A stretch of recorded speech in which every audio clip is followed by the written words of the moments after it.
தீபாவளி வந்து எப்போ கொண்டாடுவாங்க அப்படின்னு பார்த்தீங்கன்னா, எப்போதுமே தீபாவளி வந்து அமாவாசையில் தான் கொண்டாடுவீங்க, எல்லாத்துக்கும் தெரியும் நினைக்கிறேன்.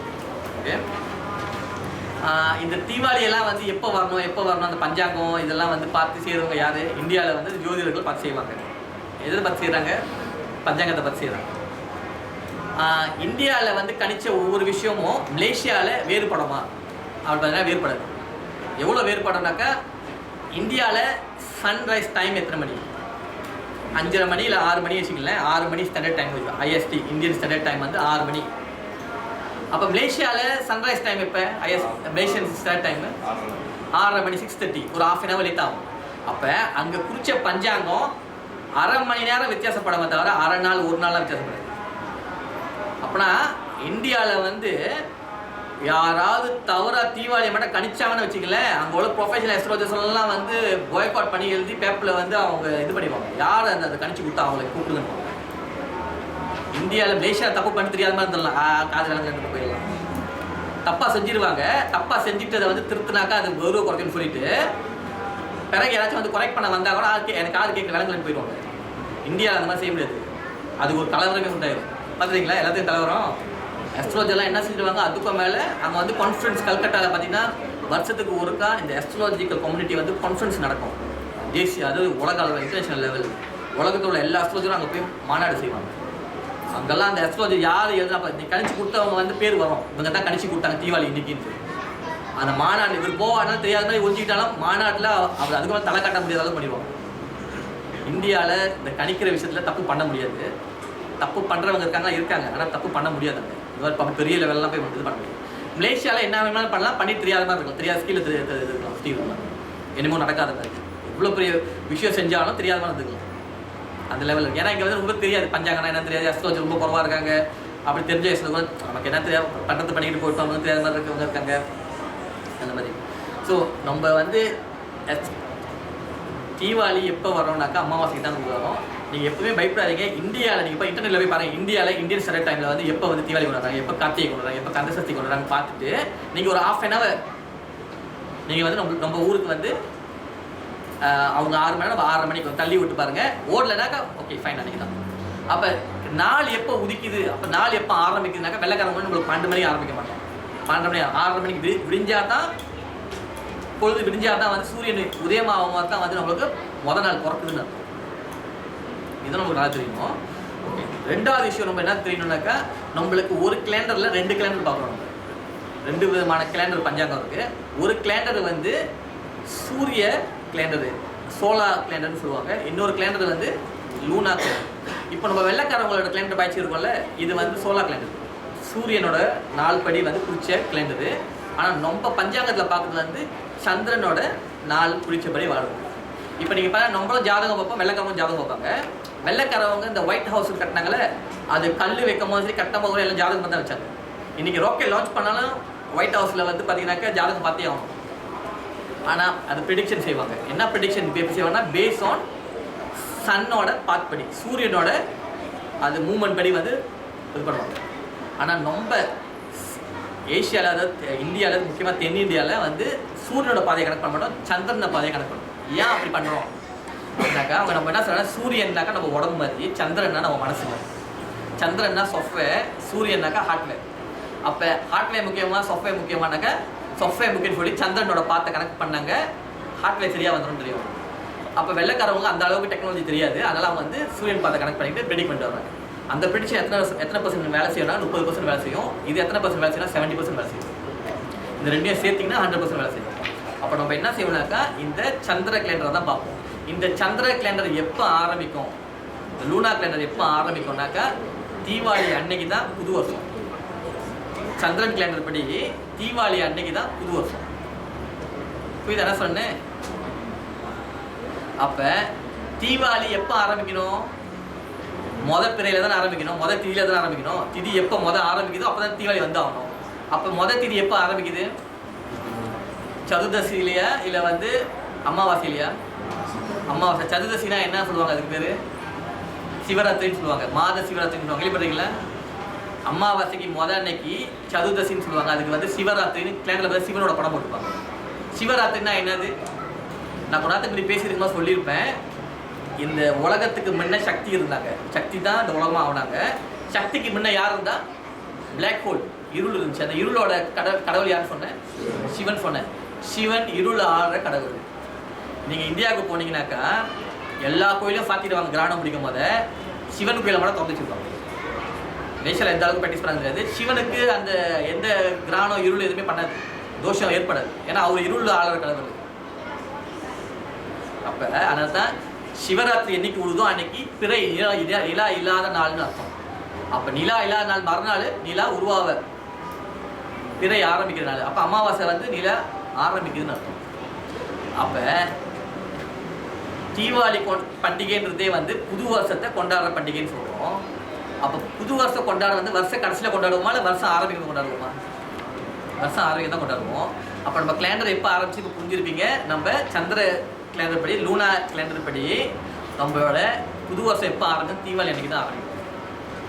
அந்த தீபாவளி அன்னைக்கு கண்டிப்பாக அமாவாசையாக தான் இருக்குமே தவிர சதுர்தசியாக இருக்க முடியாது.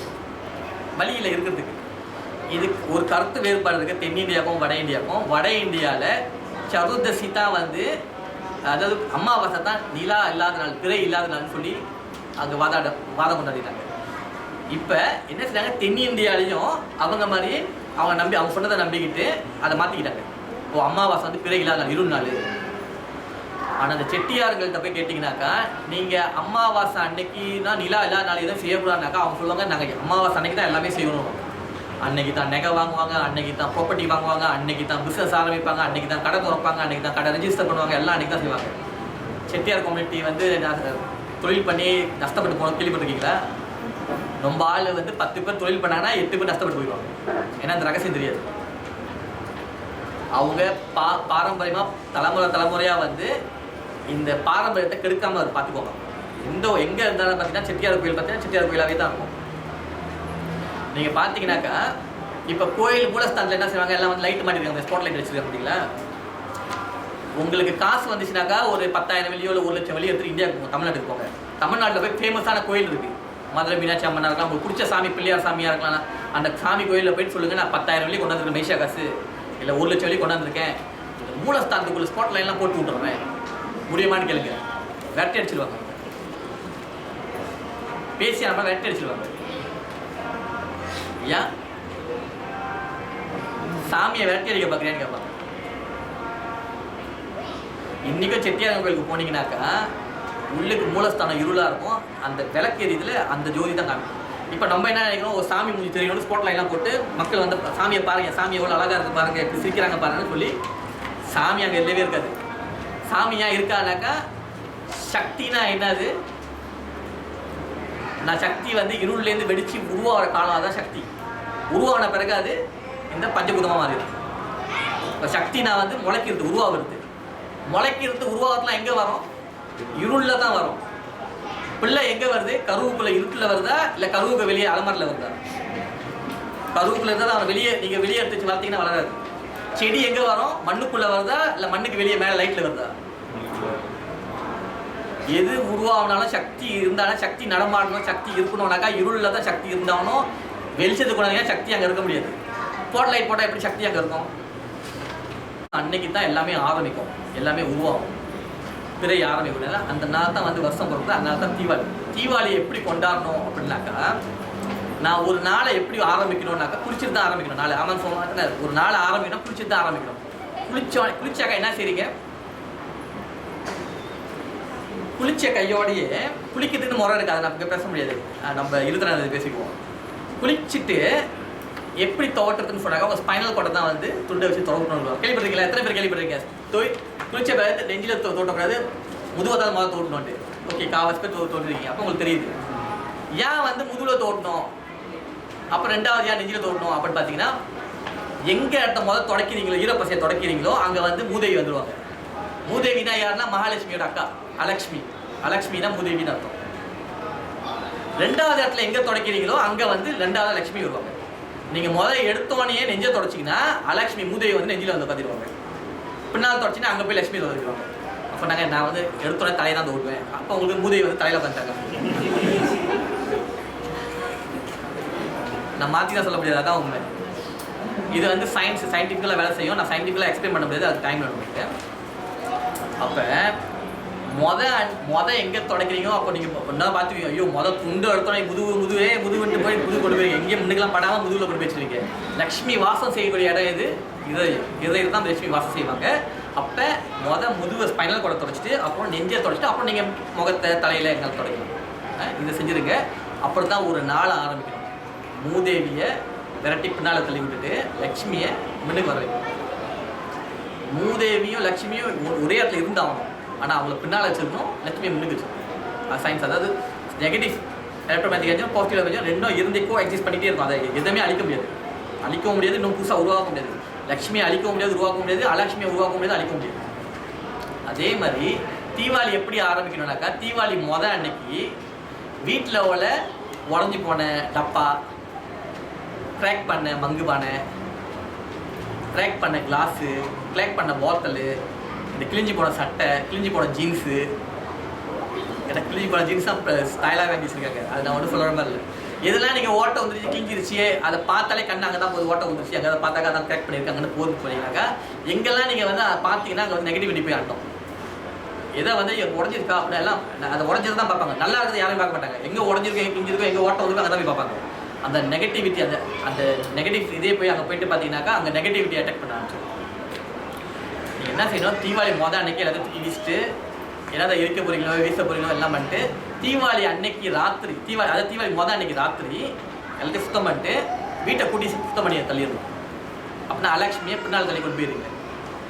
தீபாவளி அன்னைக்கு ராத்திரி வீட்டை பெருக்கி ராத்திரில வந்து எப்போதும் பெருக்கக்கூடாது. தீபாவளிக்கு அன்னைக்கு மட்டும் வருஷத்தில் ஒரு காணிக்கை ராத்திரில பெருக்கலாம். அப்படி ராத்திரி பெருக்குனீங்கன்னாக்கா அலட்சுமியை தள்ளி விடுறீங்கன்னு அர்த்தம். அப்போ தீபாவளி அன்னைக்கு காலையில் என்ன செய்யணும், அன்னைக்கு அலட்சுமி வெளியாயிட்டாங்கனாக்கா தீபாவளி அன்னைக்கு யார் வருவா, லட்சுமி வருவாங்க. தீபாவளி கடைசி அதாவது தீபாவளி அன்னைக்கு அதாவது வருஷத்தில் 125 நாளில் கடைசி நாள் அலட்சுமி வந்தால் ஒரு நாள் வந்தால் பிரச்சனை இல்லை. அன்னைக்கு சுத்தம் பண்ணிக்கிட்டு தான் இருக்கீங்க. அன்னைக்கு அலட்சுமி வந்தாலும் பிரச்சனை இல்லை. ஆனால் தீபாவளி வருஷம் ஆரம்பிக்கிற நேரத்தில் வந்து யார் வரணும், அலட்சுமி வந்தால் போச்சு, அந்த வருஷம் பூரா இருப்பாங்க. கடைசி நாள் வந்து அன்னைக்கு ஒரு நாள் தான் இருக்க முடியும். அந்த 3 ஹவர் தான் இருக்க முடியும். ஆனால் நாள் வந்தாங்கன்னு 125 நாள் அங்கே இருந்தாகும். புரியுது என்ன சொல்கிறேன்னு? அப்போ தீபாவளி அன்னைக்கு யாரை கூப்பிட்டாகணும் நீங்கள் கண்டிப்பாக கரெக்டாக லட்சுமி தான் கூப்பிடும். ஏன்னா அவங்க தான் 35 நாள் தான் இருக்கணும் ஆசைப்படுறீங்க. தீபாவளி அன்னைக்கு என்ன செய்யணும்னாக்கா, லக்ஷ்மி எப்போ வாசம் செய்வாங்கனாக்கா நீங்கள் வந்து வீட்டை சுத்தம் பண்ணி நீங்கள் சுத்தமாக தான் வருவாங்க. அப்போ உங்களை எப்படி சுத்தம் பண்ணுறது, புனித நீரை வந்து ஆடணும்னு சொல்லுவாங்க. இந்த புனித நீரில் இந்த கங்கோதரின்றாங்களே, கங்காதேவி என்ன சொல்லியிருக்காங்கனாக்கா, தீபாவளி அன்னைக்கு அமாவாசை அன்னைக்கு தீபாவளி அன்னைக்கு நான் எல்லா வீட்டு தண்ணி நீர்லேயும் குடியிருப்பேன்னு சொன்னாங்க. அவங்க சக்தி அங்கே பிளஸிங் அங்கே இருக்கும். அந்த தண்ணியெல்லாம் கங்காவுக்கு சமம்னு சொன்னாங்க. ஸோ இந்த எண்ணெய் தேய்ச்சி இந்த லியூக்வார்ம் உடம்பு சூட்டுக்கு ஒரு சுடுறதுக்கு நல்லா ஊற்றி வந்து கொஞ்சம் சொல்லிடாதீங்க. ஒரு லியூக்வார்ம் உடம்புக்கு ஏற்றுக்கிற ஒரு சூடை அதில் வந்து ஊற்றி பண்ணிங்கனாக்கா உங்கள் உடம்புல உள்ள நெகட்டிவிட்டி எல்லாம் போயிடும். லக்ஷ்மி உங்கள்கிட்ட இருக்கும். புது ஆடைகளை அணிஞ்சு எல்லாம் செஞ்சிங்கனாக்கா அன்றைக்கி லக்ஷ்மி இருக்கும். போன வருஷம் நிறைய பேர் வந்து லக்ஷ்மியை கொண்டாடாமல் மூதேவி கொண்டாடிருக்காங்க. அப்போ சொன்னாங்க 2014 வேர்ஸ்ட் இயரில் சொன்னாங்க. 2013 14 எனக்கு வந்து நாட்டில் நிறைய பிரச்சனை, உலகத்தில் நிறைய பிரச்சனை பார்த்தீங்களா எல்லாம் சொல்லிட்டு இருந்தாங்க. தப்பாக ஆரம்பிச்சுன்னு எல்லாம் தப்பாக தான் கிடச்சிருக்கும். ஆரம்பிக்கிறது தான் முக்கியம். அந்த வருஷமாக இருக்கலாம், மாதமாக இருக்கலாம், நாளாக இருக்கலாம், அந்த ஃபர்ஸ்ட் ஹவர் இருக்குல்ல அதுவும் ரொம்ப இம்பார்ட்டன்ட் ஹவர். அந்த ஹவர் மட்டும் கரெக்டாக நீங்கள் வந்து ஆரம்பிச்சிட்டிங்க, அந்த ஃப்ளோ கடைசி வரைக்கும் வரும். அதை மட்டும் தப்பாக தலைகளாக ஆரம்பிச்சிட்டிங்க, வருஷம் பூரா தலைகளாக தான். ஸோ இதுக்கு மேலே நான் ஆகிப்பட தேவையில்ல. தீபாவளி வந்து 22 23 உங்களுக்கே புரிஞ்சிருக்கும். நான் இதுக்கு மேலே நான் பேசணும்னு அவசியம் இல்லை, உங்களுக்கே தெரிஞ்சிருக்கும். இதுக்கு மேலே நீங்கள் பேசுவீங்க நினைக்கிறேன். ஓகே, நம்ம வேலை என்னன்னாக்கா யார்கிட்ட போய் ஆர்கியூ பண்ணணும் இல்லை. ஆனால் உண்மையை வந்து சயின்ஸை வந்து சயின்ஸாக தான் பேசணும். அது அழகுபடும், சயின்ஸை மாற்ற முடியாது. உங்களுக்கு பிடிக்கும், உங்களுக்கு அந்த சயின்ஸ் வந்து ஒன்று தான். அதை பாதி பேருக்கு அந்த சயின்ஸை பிடிக்கும், பாதி பேருக்கு பிடிக்காது. பிடிக்காதுக்காக சயின்ஸை மாற்றி சொல்ல முடியுமா? மாற்ற முடியாது. சயின்ஸ் தான். சரி, தீபாவளி வந்து எப்படி கொண்டாடணும், அன்னைக்கு இந்த மாதிரி சுத்தம் பண்ணி இது பண்ணியிருக்கேன். சுத்தம் பண்ண பிறகு என்ன செய்யுங்க, உங்கள் வீட்டில் உள்ள ஜார் கண்டெய்னர் எல்லாம் வந்து எல்லாத்தையும் நிறச்சி வச்சுருங்க. இப்போ அரிசி ஜார் இருக்கா, அரிசியில் வந்து நிறச்சி வச்சுருங்க. வேறு என்னென்ன ஜார் இருக்கோ அதெல்லாம் நிறச்சிருங்க. தீபாவளி அன்னைக்கு பார்த்தீங்கன்னா எல்லாம் வந்து ஃபுல்லாக இருக்கும். எல்லாம் ஃபுல்லாக இருக்கும். காலையில் ஏஞ்சும் நீங்கள் செய்யலாம்.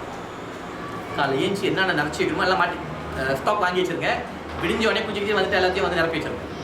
அப்படின்னா வருஷம் பூரா அந்த ப்ராஸ்பரிட்டி அப்படி இருக்கும்.